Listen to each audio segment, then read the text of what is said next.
Hello everyone, and welcome to Inforina. Today we're bringing you an urgent update on the escalating situation between Israel and Iran, following confirmed Israeli strikes on Iranian nuclear facilities. The core event, what happened? Late on Thursday, June 12, 2025, Israeli Prime Minister Benjamin Netanyahu confirmed that Israel had conducted strikes targeting Iran's top nuclear facilities. Specifically, the Natanz Nuclear Facility, a key site for Tehran's nuclear program, was hit. This action, dubbed Operation Rising Lion by the Israeli PM, aimed to roll back what Israel considers a threat to its survival. Why the strikes? Israeli perspective. Netanyahu stated that Iran has produced enough highly enriched uranium for 9 atom bombs and has been taking unprecedented steps to weaponize this material, posing a risk of nuclear weapon production in a very short time. He emphasized, "We struck at the heart of Iran's nuclear enrichment program.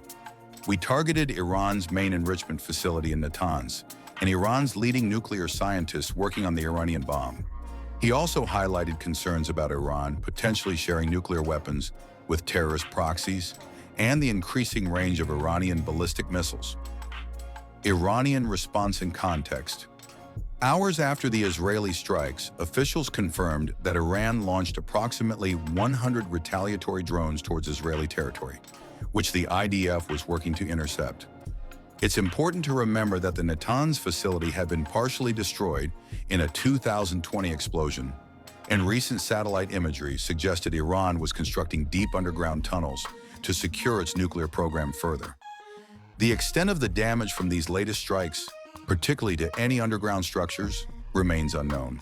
Expert commentary and analysis. This situation has drawn significant analysis from experts. Natanz Sales commented that Israeli forces have been putting on a masterclass with their Iran campaign. However, analysts also warn of a problem of a whole new level if Iran pulls America into the conflict. Some believe Iran brought this strike upon itself, while others anticipate Iran will time missile launch to try and overwhelm Israel's defenses. A Democratic strategist even suggested the world owes Israel a great debt of gratitude for its actions against Iran. Broader implications in diplomatic efforts. A former Israeli intel officer indicated that Israel's main target remains Iran's nuclear capabilities. The question of whether a diplomatic solution is still possible after these strikes is now paramount. Concerns about Iran acquiring a nuclear weapon, putting the entire world in serious danger, were echoed by Elizabeth Pipko, and President Donald Trump has also stated that Iran cannot have a nuclear bomb. Public opinion and retaliation expectations. Meanwhile, Iranian Americans are expressing that the people of Iran are hungry for democracy. Israeli officials are also stating that it's not a question of if Iran will retaliate, but when and how. This follows reports of a second round of Israeli airstrikes and the confirmed killing of the Iranian Revolutionary Guard chief in a strike. Conclusion. What's next? As Mark Levin noted, there are people rooting for Israel in this unfolding scenario. Sources suggest that Israel's targeting of Iran's nuclear program will continue for days, with the strike on the Natanz facility being described as hitting the heart of Iran's nuclear program. We will continue to monitor this developing situation and bring you updates. Thank you for watching. Second topic. Russia strongly condemns Israel's attack on Iran. The Foreign Ministry says West Jerusalem has violated the UN Charter and international law. Russia strongly condemns Israel's attack on Iran. Russia has strongly condemned Israel's airstrikes on Iran, warning that the operation risks triggering a dangerous escalation across the Middle East. In a statement on Friday, the Russian Foreign Ministry said the attack violated both the UN Charter and international law.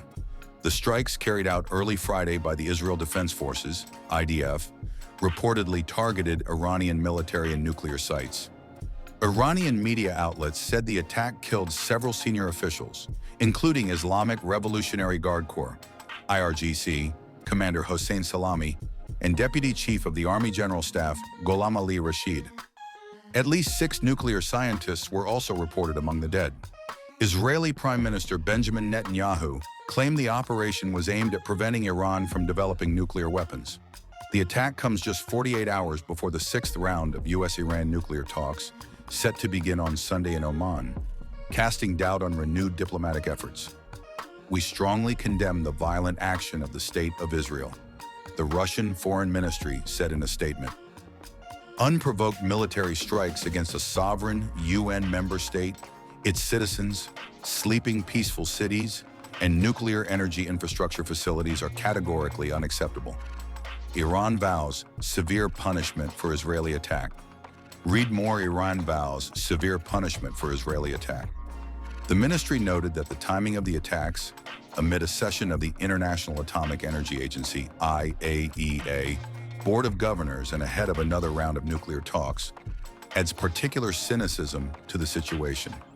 The hard-won multilateral efforts to reduce confrontation and find solutions that eliminate any suspicions and prejudices regarding Iran's peaceful nuclear energy have been undermined and set back, it added, accusing Israel of making a conscious choice to further escalate tensions with the strikes.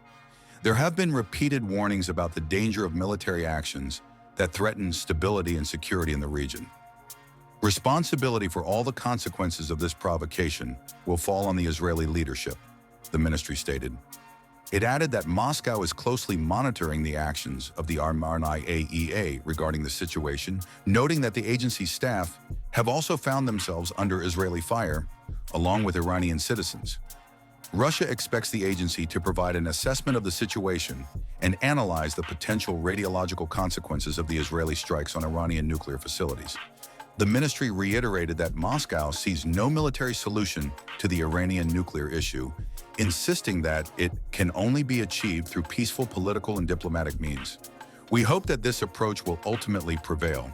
We call on the parties to exercise restraint to prevent further escalation and a slide into full-scale war.